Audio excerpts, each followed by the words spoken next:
Chapter 5. And it came to pass, when all the kings of the Amorim, which were on the sides of the Yarden westward, and all the kings of the Kinaim, which were by the sea, heard that Yahuah had dried up the waters of the Yarden from before the children of Yashar'el, until we were passed over, that their heart melted, neither was the Ruach in them any more because of the children of Yashar'el. At the time, Yahuah said unto Yahusha, Make you sharp knives and circumcise against the children of Yashar'el the second time. And Yahusha made him sharp knives and circumcised the children of Yashar'el at the hill of their foreskins. And this is the cause why Yahusha did circumcise all the people that were come out of Mizraim that were males, even all the men of war died in the wilderness by the way, after they came out of Mizraim.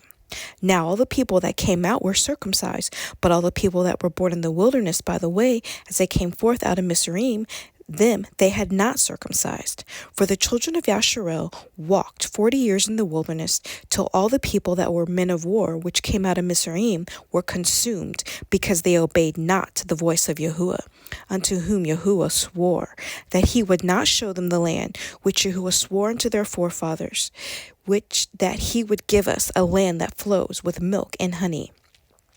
And their children, whom he raised up in the stead, them Yahusha circumcised, for they were uncircumcised, because they had not circumcised them by the way. And it came to pass, when they had done circumcising all the people, that had they abode in their places, and they camped till they were whole. And Yahuah said unto Yahusha, This day have I rolled away the reproach of Mizraim from off you. Wherefore the names of the place is called Gilgal unto this day.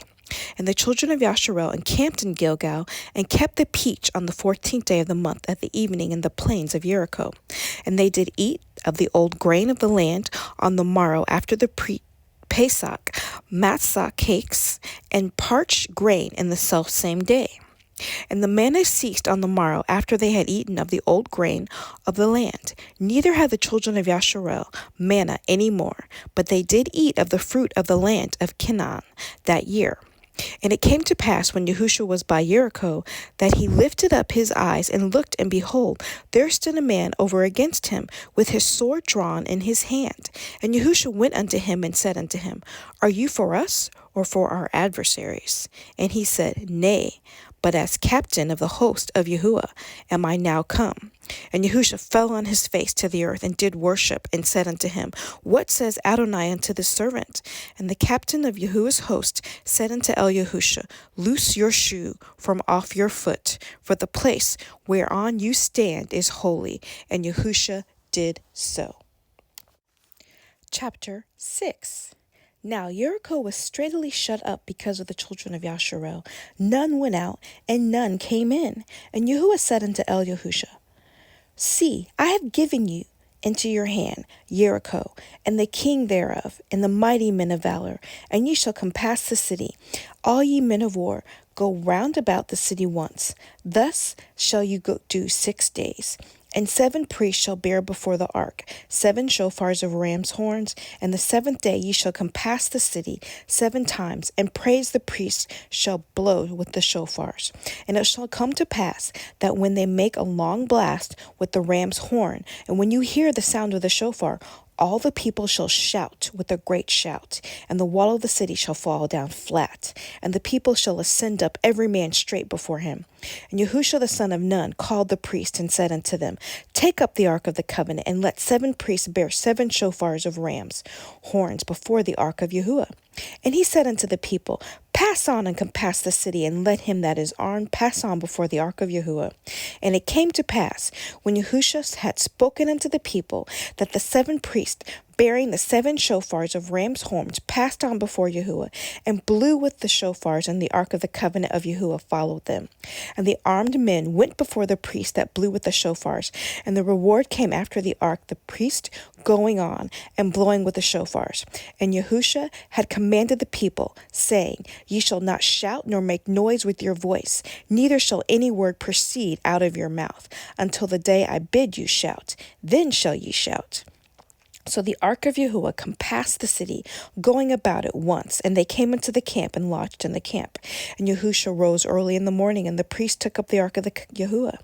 And 7 priests bearing 7 shofars of ram's horn before the ark of Yahuah went out continually and blew with the shofars, and the armed men went before them, but the rearward came after the ark of Yahuah, the priests going on and blowing with the shofars. And the second day they compassed in the city once and returned into the camp. So they did 6 days. And it came to pass on the 7th day that they rose early about the dawning of the day and compassed the city after the same manner 7 times, only the day they compassed the city 7 times. And it came to pass at the 7th time, when the priests blew with the shofars, Yahusha said unto the people, Shout, for Yahuah has given you the city. And the city shall be accursed, even it, and all that are therein to Yahuah.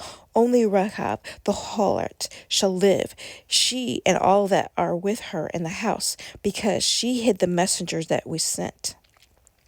And ye in any wise guard yourselves from the accursed thing, lest ye make yourselves accursed when you take up the accursed thing, and make the camp of Yashar'el accursed, and trouble it. But all the silver and gold and vessels of brass and the iron are consecrated unto Yahuah. They shall come into the treasury of Yahuah.